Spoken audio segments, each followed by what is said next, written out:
Le prochain épisode de Demain nous appartient. Tandis que Lydie s'apprête à mettre à exécution son plan de vengeance, Mourad refuse qu'Issam reste à Sète.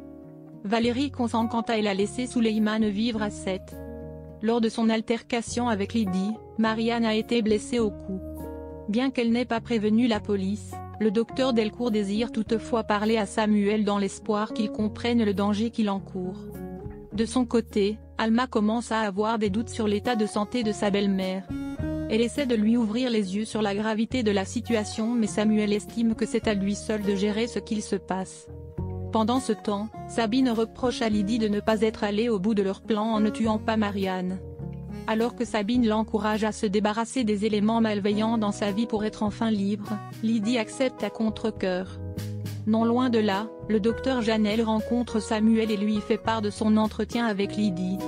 Certaine qu'elle est en proie à un délire paranoïaque, la psychiatre lui fait comprendre que Lydie a besoin d'un suivi adapté, mais Samuel ne veut rien entendre.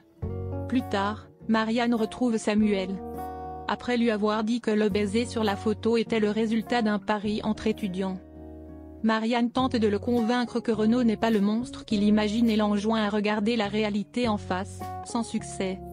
Ne sachant plus quoi faire, le docteur Chardot se confie à William. Puisqu'il se pose lui aussi des questions sur la santé mentale de sa mère, William le pousse à raisonner en tant que médecin. En rentrant chez lui, William interdit ensuite à sa fille de revoir Lydie, expliquant que sa grand-mère est schizophrène. Le soir venu, Samuel dîne avec sa mère au Spoon.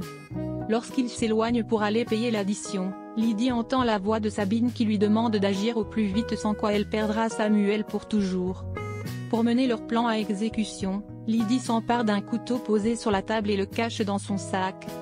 Issam contacte son père et lui fait part de son désir de s'inscrire au concours général des lycées.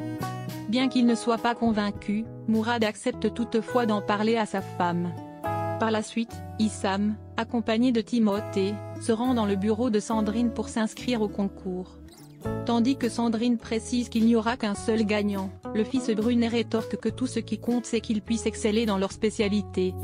En parallèle, Anna informe son compagnon qu'Issam pourrait habiter chez eux jusqu'au mois de juillet. Même s'il apprécie beaucoup l'adolescent, Karim aurait cependant préféré avoir un peu plus de temps seul avec elle. Au Spoon, Issam et Manon s'imaginent toutes les choses qu'ils vont pouvoir faire ensemble durant les 4 prochains mois, mais ils sont interrompus par Timothée qui pousse Issam à réviser avec lui. Pour sa part, Manon refuse qu'il passe autant de temps avec son copain et Issam leur rappelle alors que ses parents n'ont toujours pas donné leur accord. En fin de journée, Mourad annonce à son fils qu'il ne l'autorisera pas rester à Sète. Comme ils ont eu peur de le perdre à cause de sa maladie, Mourad et sa femme ont besoin de retrouver Issam pour le serrer dans leurs bras. Par conséquent, Mourad décide de lui prendre un billet de bateau pour le lendemain. Particulièrement déçu, l'adolescent s'enferme dans sa chambre.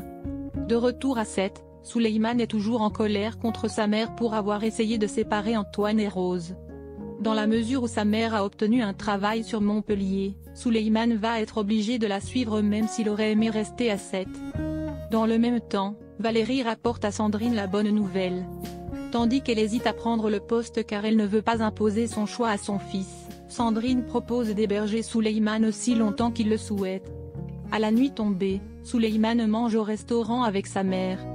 Puisqu'il lui a fait part de son envie de vivre auprès de la fille qu'il aime, Valérie comprend que son fils prend son envol et accepte qu'il demeure à Sète.